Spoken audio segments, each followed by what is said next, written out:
오늘 우리에게 주신 하나님의 말씀은 창세기 29장 31절에서 35절 말씀입니다. 여호와께서 레아가 사랑받지 못함을 보시고 그의 태를 여셨으나 라헬은 자녀가 없었더라. 레아가 임신하여 아들을 낳고 그 이름을 르우벤이라 하여 이르되 여호와께서 나의 괴로움을 돌보셨으니 이제는 내 남편이 나를 사랑하리로다 하였더라. 그가 다시 임신하여 아들을 낳고 이르되 여호와께서 내가 사랑받지 못함을 들으셨으므로 내게 이 아들도 주셨도다 하고 그의 이름을 시므온이라 하였으며 그가 또 임신하여 아들을 낳고 이르되 내가 그에게 새 아들을 낳았으니 내 남편이 지금부터 나와 연합하리로다 하고 그의 이름을 레위라 하였으며 그가 또 임신하여 아들을 낳고 이르되 내가 이제는 여호와를 찬송하리로다 하고 이로 말미암아 그가 그의 이름을 유다라 하였고 그의 출산이 멈추었더라.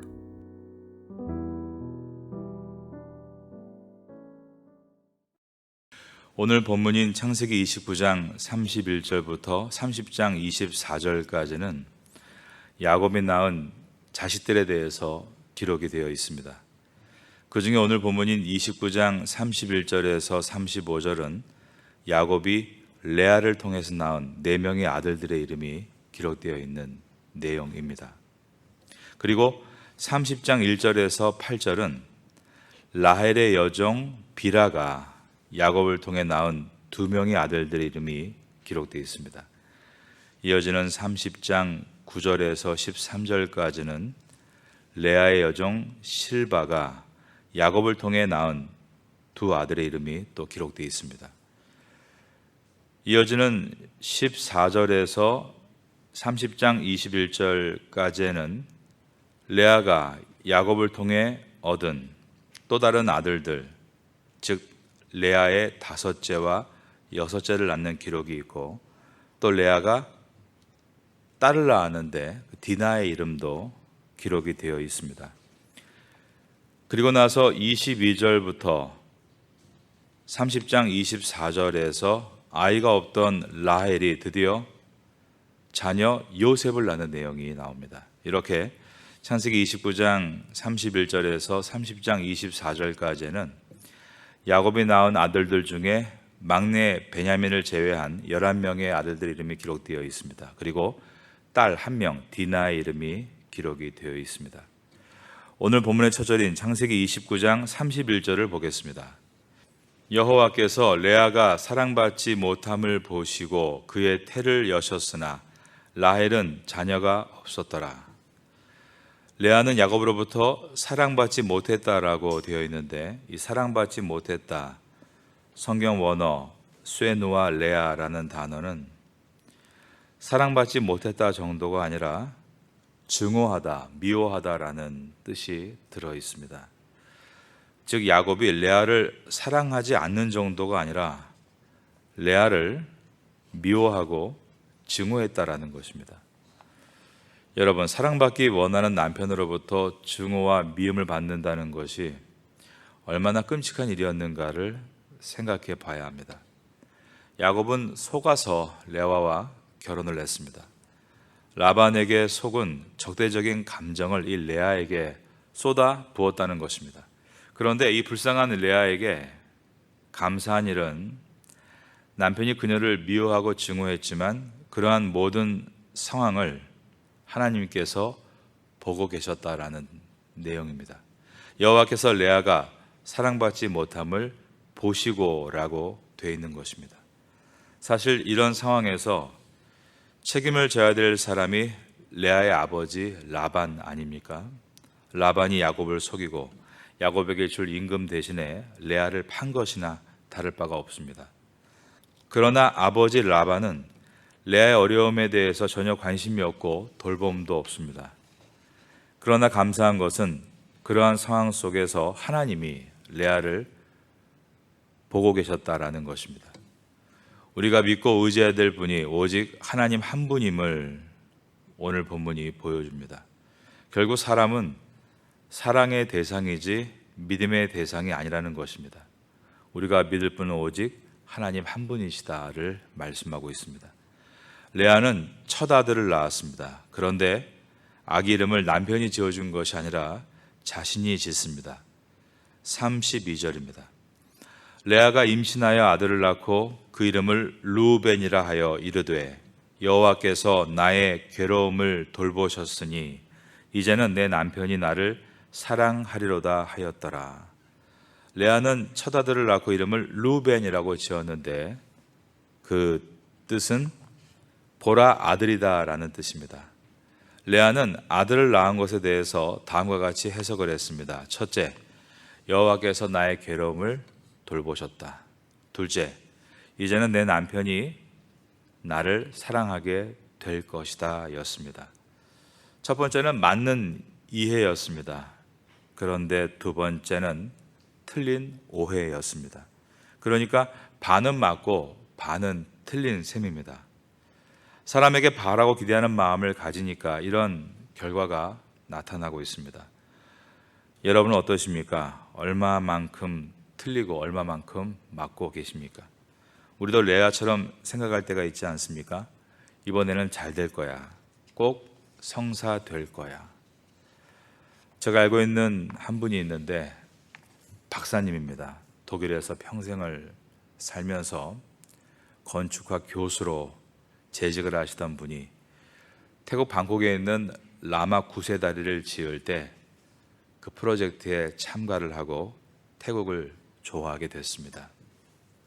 그래서 기술이 건축이니 부인과 함께 태국 푸켓에 내려가서 정말 그림 같은 집을 지었습니다.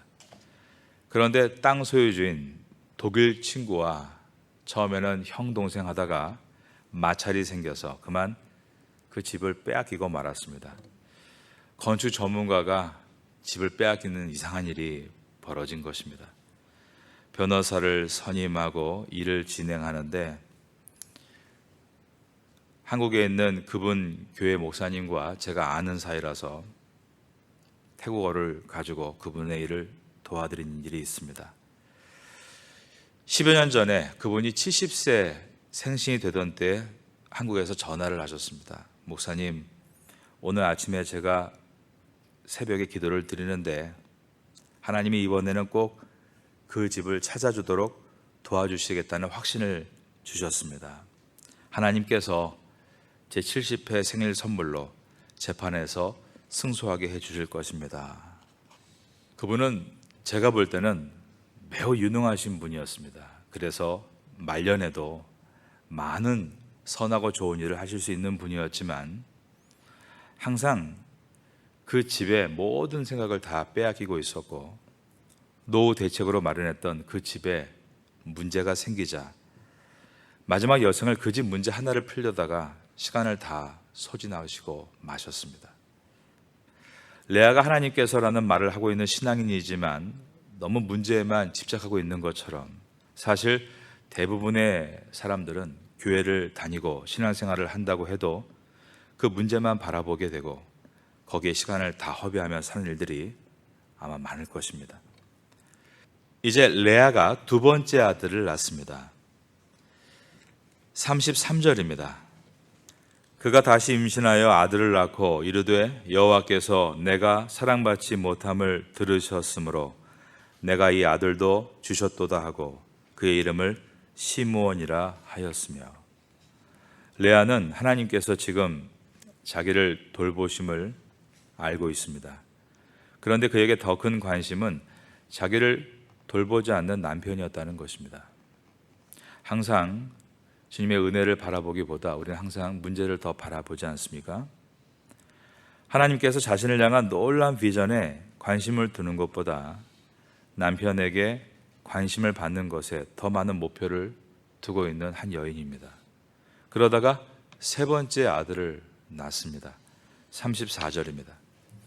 그가 또 임신하여 아들을 낳고 이르되 내가 그에게 새 아들을 낳았으니 내 남편이 지금부터 나와 연합하리로다 하고 그 이름을 레위라 하였으며 그런데 마찬가지로 그는 계속해서 남편에게만 관심을 갖습니다. 여러분, 이 레위에서 누가 나옵니까? 레위 지파 속에 모세가 있습니다. 그리고 모세의 형은 이스라엘 최초의 대제사장이 됩니다. 레위 지파를 통해 하나님께 드리는 예배를 주관하는 일이 일어났던 것입니다. 하나님에 대한 원대한 꿈, 레아는 그것을 분명히 품을 수 있었습니다. 이 레아의 문제를 무조건 매정한 남편 때문이다라고 돌릴 수 없습니다. 잔인한 아버지 때문이라고만 책임을 전가할 수 없습니다. 고난이 깊을수록 은혜가 더 깊어지는 이 상황 속에서 레아는 하나님의 뜻과 섭리에 더 마음을 모아야 했습니다. 이것이 오늘 본문에서 우리가 얻어야 될 레마입니다. 이 자리에 계신 여러분도 고난과 고통의 자리가 있을 것입니다. 그때 내가 누구를 바라보느냐입니다. 사람만 바라보고 있느냐, 관계만 신경 쓰고 있느냐, 아니면 그것을 뛰어넘어서 하나님을 바라보는 믿음으로 살고 있느냐. 고난이 깊을수록 오히려 더 큰 은혜 가운데 우리는 비전과 사명을 바라볼 수 있어야 된다. 이것이 오늘 본문의 메시지입니다. 레아가 네 번째 아들을 낳습니다. 35절입니다. 그가 또 임신하여 아들을 낳고 이르되 내가 이제는 여호와를 찬송하리로다 하고 이로 말미암아 그가 그의 이름을 유다라 하였고 그의 출산이 멈추었더라. 레아는 넷째를 낳고 나서 비로소 남편의 관심이 없는 것에 대해서 비관하고 절망하는 대신에 하나님을 온전히 찬송했다라고 되어 있습니다. 그리고 그 이름을 예후다, 즉 유다라고 지었는데 그 뜻은 하나님을 찬송하다라는 뜻입니다. 이 유다를 통해 누가 태어납니까? 다윗이 태어나고 최초의 통일 왕국을 이루고 그리고 이 유다 지파를 통해서 다윗의 후손으로 이 땅에 예수님께서 오십니다. 이 놀라운 하나님의 섭리를 레아는 넷째를 낳을 때쯤 알게 되고 하나님을 찬송하면서 하나님을 찬송하다라는 뜻의 유다를 자녀의 이름으로 붙여주었습니다. 그 전까지는 이름이 어땠습니까? 남편이 나를 돌봐줄 것이다.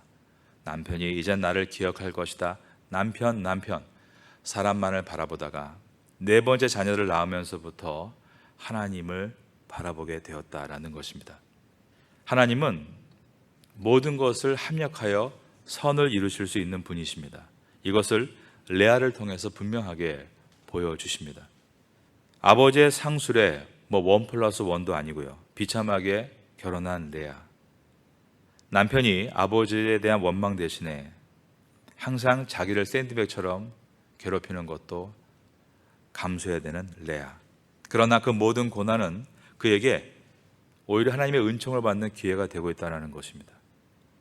다만 처음부터 그것을 그녀가 깨닫지 못했던 것뿐입니다. 우리도 마찬가지입니다. 하나님께서 나의 모든 길을 다 알고 계시고 내가 잘못 선택했건 아니면 누군가 나를 억지로 선택하게 만들었건 오늘 우리는 이 자리에 와 있습니다. 하나님은 그러한 모든 과정을 다 통해서라도 반드시 선으로 바꿀 수 있는 능력의 하나님이십니다.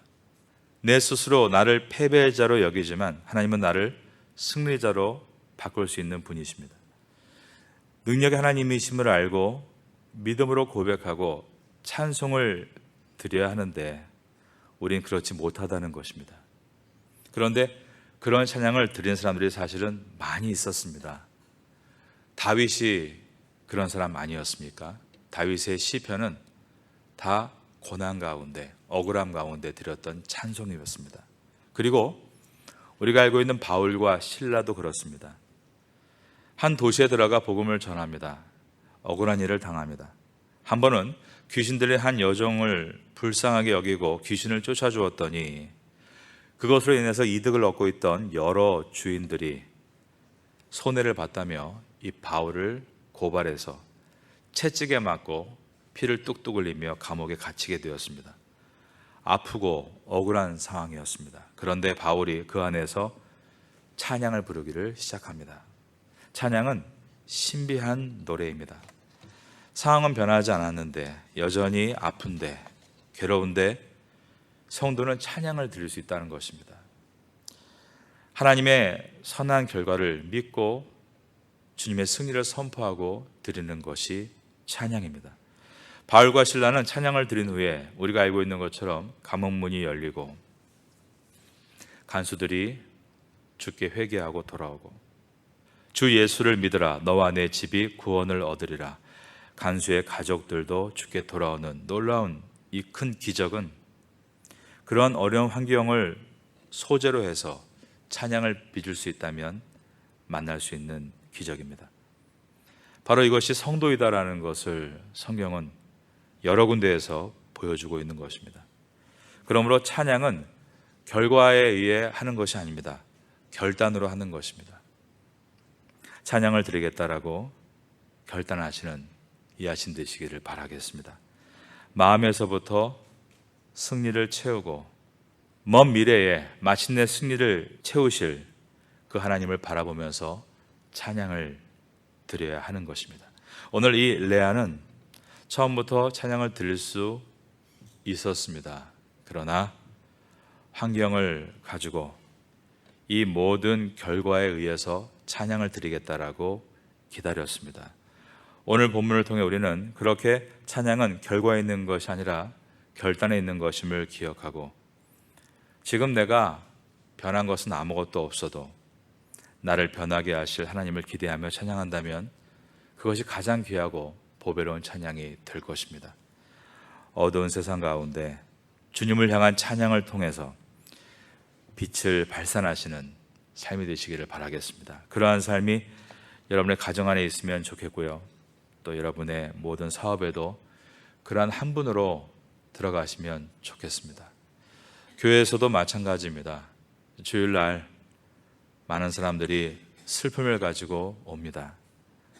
뜯기고 찢기고 그러면 누군가 그 안에서 밝은 빛을 보여주어야 하는데 여러분이 되시기를 바라겠습니다. 그래서 파테야 선교교회가 시간이 지날수록 고난을 해석하는 것도 나의 현재와 미래를 해석하는 것도 항상 신앙으로 잘 해석해 나아감으로 마침내는 각자의 자리에서 귀한 승리를 볼 수 있는 우리 모두가 될 수 있기를 예수님의 이름으로 축원합니다.